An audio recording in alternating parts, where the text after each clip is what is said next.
बिस्मिल्लाहिर्रहमानिर्रहीम। अस्सलातु वस्सलामु अलैका या सय्यदी या रसूलल्लाह। अस्सलातु वस्सलामु अलैका या सय्यदी या हबीबल्लाह। नाज़रीन, मैं रफ़ीक मुग़ल और आप देख रहे हैं मेरा फेसबुक और यूट्यूब चैनल। दो तीन बड़ी अहम चीज़ें हैं पाकिस्तान में। आप ये भी कह सकते हैं कि एक लिहाज से ये एक नई चीज़ आज सामने आई है। इससे पहले भी होती रही हैं, मगर इस तरह इतनी जल्दी इस तरह की चीज़ें सामने आना ऐसा नहीं हुआ। General Qamar Javed Bajwa retired army chief जो थे, उन्होंने कुछ सहाफ़ियों से गुफ्तगू की और उसमें ये कहा कि हमने इमरान खान की हुकूमत हटाने में अपना किरदार अदा किया है। उस पर आज इमरान खान साहब ने सदर मुमलिकत डॉक्टर आरिफ अलवी साहब को एक ख़त लिखा है और उन्होंने कहा है कि इसकी इंक्वायरी की जाए और इसके खिलाफ जो है वो कार्रवाई की जाए। इस पर हम बात करेंगे। इसके अलावा मरीम नवाज साहबा और वज़ीर अज़म शहबाज शरीफ साहब आमने सामने आ चुके हैं। वो क्या वजह है वो भी बताएंगे। और इमरान खान साहब की गिरफ्तारी की बातें की जा रही थी, मगर उनकी गिरफ्तारी से खौफजदा कौन है, ये भी आपके सामने रखेंगे। तो सबसे पहले बात करते हैं जनरल कमर जवेद बाजवा साहब के खिलाफ जो ख़त लिखा है आज इमरान खान साहब ने। उन्होंने गुज़श्ता 2 वीक से वो मुख्तलिफ सहाफ़ियों से मुलाकातें कर रहे हैं, उनके बयानात कुछ सामने आ रहे हैं। उसको लेकर इमरान खान साहब ने सदर मुमलिकत को ये ख़त लिखा है कि आप एक सुप्रीम लीडर हैं, तो आपका हक बनता है कि आप की इंक्वायरी करें जनरल बाजवा के जो बयानात हैं, जिसमें वो खुद तस्लीम कर रहे हैं कि उन्होंने इमरान खान की हुकूमत हटाने में किरदार अदा किया है। और ये भी कहा कि इमरान खान इस मुल्क के लिए ख़तरा था, अगर इनको ना हटाया गया तो मुल्क जो है वो ख़तरे से दो चार हो जाएगा। ये तमाम बयानात थे और बड़े संगीन इल्ज़ामात थे जनरल कमर जवेद बाजवा के। तो इनकी जो है वो साफ़ और शफाफ इंक्वायरी करवाई जाए और इंक्वायरी के बाद जो है इनके खिलाफ एक मुकदमा दर्ज किया जाए, कानूनी कार्रवाई की जाए जो कार्रवाई बनती है, क्योंकि उन्होंने आइन शिकनी की है। आइन में किसी भी सूरत जो है वो आर्मी चीफ को आइन हमारी इस चीज़ की इजाज़त नहीं देता कि वो हुकूमत के ख़िलाफ़ इस तरह की साजिश करें और एक जमहूरी हुकूमत का तख्ता उलट दें।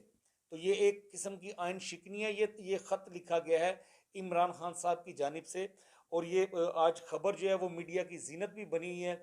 इससे पहले कभी किसी ने इस तरह की जुरत नहीं की। मियां मोहम्मद नवाज शरीफ साहब ने जनरल परवेज़ मुशर्रफ साहब के खिलाफ आर्टिकल 6 के हवाले से मुकदमा जो है वो चलाने की उन्होंने भी इस्तदा की थी, लेकिन वो काफ़ी अरसे के बाद ये किया गया था जब जनरल परवेज़ मुशर्रफ साहब जो अपने मनसब से हट गए थे। इतनी जल्दी वो डेवलपमेंट नहीं हुई थी जितनी जल्दी ये डेवलपमेंट हुई है, क्योंकि अभी रिसेंटली वो रिटायर्ड हुए हैं जनरल कमर जवेद बाजवा साहब जो आर्मी चीफ के मनसब पर थे। और उसके बाद उनके कुछ मुतनाज़ा बयानात सामने आ रहे हैं, जिसको लेकर तहरीक इंसाफ उनका ना सिर्फ जवाब दे रही है, बल्कि अब उन्होंने एक बाकायदा बाज़ाब्ता तौर पर ख़त लिख दिया है कि इनके खिलाफ कार्रवाई का आगाज़ किया जाए। तो आने वाले दिनों में देखते हैं कि क्या माजी की तरह ही ये ख़त जो है वो रद्दी की टोकरी में चला जाएगा, या फिर वाकई इस ख़त पर जो वो कोई कमीशन बनाया जाएगा, कोई जीआईटी बनाई जाएगी जो इन इल्ज़ामात की तहकीकात करेगी और शफाफ तरीके से तहकीकात करेगी, क्योंकि माजी में तो इसकी कोई नज़ीर नहीं मिलती। जितने भी आर्मी चीफ साबिक आर्मी चीफ थे उन पर अगर कोई इल्ज़ामात आयद किए गए हैं तो उनकी कार्रवाई उन पर उनके खिलाफ तहकीकात करने की किसी ने जुरत ही नहीं की। अगर जुरत की है तो उसके खातर खा नताइज सामने नहीं आए। ये पूरी कौम ने देखा है कि कोई भी मंतकी अंजाम तक चीज़ नहीं पहुंची है। तो अब देखते हैं कि इस खत का भी क्या वही हाल होता है, या फिर इस बार जो है वो वाकई ही आइन और कानून की बालादस्ती होगी और इसकी तहकीकात के बाद एक कार्रवाई जो है वो अमल में लाई जाएगी। दूसरा नाजरीन, इमरान खान साहब की गिरफ्तारी की बहुत सारी बातें हो रही हैं गुज़श्ता रोज़ से, जब से उनकी ज़मानत मनसूख की गई है, बुरी ज़मानत। तो गिरफ्तार करना तो हुकूमत का काम है ना, जो हुकूमत में इस वक्त इत्तेहादी बैठे हुए हैं, लेकिन वो खुद ही जो है वो खौफजदा हो चुके हैं। बहुत सारे ऐसे हलके हैं जिन्होंने हुकूमत ने उनसे बात की है, मीटिंग की है, लेकिन उन्होंने खुद मना कर दिया इमरान खान साहब को गिरफ्तार करने से। खुद इत्तेहादियों की मोस्टली अक्सरियत राय ये है कि इस वक्त इमरान खान को गिरफ्तार ना किया जाए। अगर इमरान खान को गिरफ्तार किया जाता है तो उसमें बहुत सारे जो है वो इम्पैक्ट होंगे और मनफी असरात होंगे हुकूमत के ख़िलाफ़, क्योंकि इमरान खान की मकबूलियत पहले ही बहुत ज़्यादा है।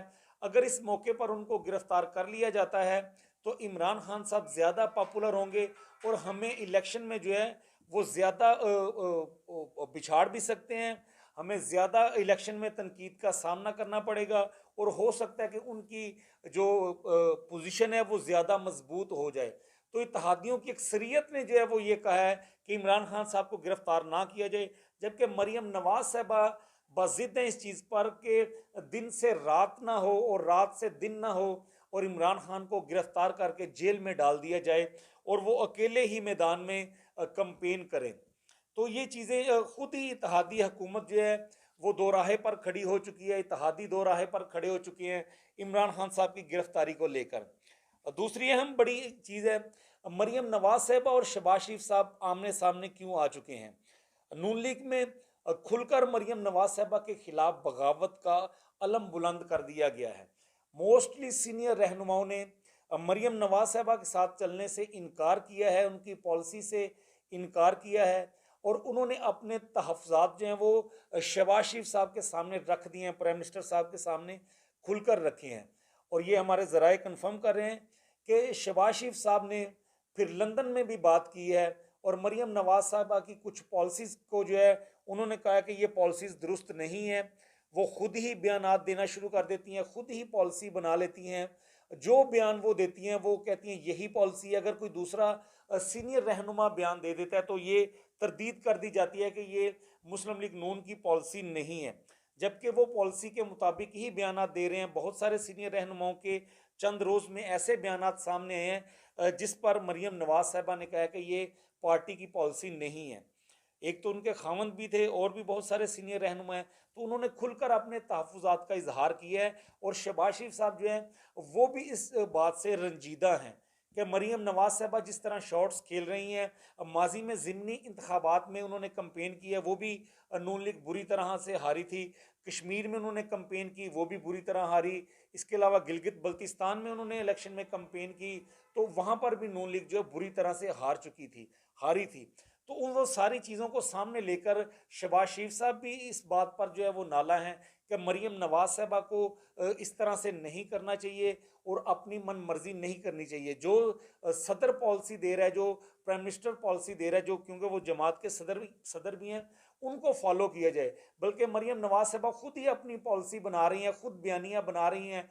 वो पूछ भी नहीं रही पार्टी के सदर को कि हमने ये इस तरह से लेके चलना है, इस तरह से लेके चलना है। तो वो खुद मतलब एक पार्टी की, जैसे शाह खान अब्बासी साहब ने खदशात का इजहार किया था कि अगर वो सदर की पोजीशन में आती हैं पार्टी सदारत की तो हम तो कम अज़ कम उनके साथ नहीं चलेंगे। तो वो चीफ ऑर्गेनाइज़र बनी है और अब उन्होंने तमाम पार्टी पर कब्जा कर लिया है और नून लीग के अंदर बड़ी तशवीश की लहर दौड़ चुकी है। शहबाज शरीफ साहब जो हैं वो आने वाले दिनों में आपको पता चलेगा कि वो खुलकर बयानात देंगे और बहुत सारे उनके ऐसे सीनियर रहनुमा हैं। अभी तो कुछ की तादाद सामने है, कुछ के चेहरे सामने हैं, कुछ के बयानात सामने हैं। आने वाले दिनों में आपको 15 से 20 ऐसे लोग और मिलेंगे और नून लीग के सामने आ जाएंगे जो मरियम नवाज साहबा की पॉलिसी पर तनकीद करेंगे और उनके आज खुद बयानिए पर, आज खुद पॉलिसी जो वो अपना रही हैं उस पर तनकीद करते नजर आएंगे। और आने वाले दिनों में मुस्लिम लीग नून को एक बड़ा दचका जो है वो पहुंचने वाला है और मरियम नवाज साहबा की डोरें खींचने के लिए बहुत बड़ा दड़ा जो है वो मुतहरिक हो चुका है। तो नाज़रीन, ये इसके अंदर के इनके मामला जो हैं वो इस तरह से बिगड़ते चले जा रहे हैं, जिसका तहरीक इंसाफ को फ़ायदा हो रहा है और दूसरी जो जमातें हैं अपोजिशन की उनको भी फ़ायदा हो रहा है। तो नाज़रीन, ये अहम चीज़ें थी जो आपके सामने रखनी थी। इंशाल्लाह नेक्स्ट वीडियो के साथ दोबारा आपकी खिदमत में हाजिर होंगे। तब तक के लिए मुझे इजाज़त दीजिए।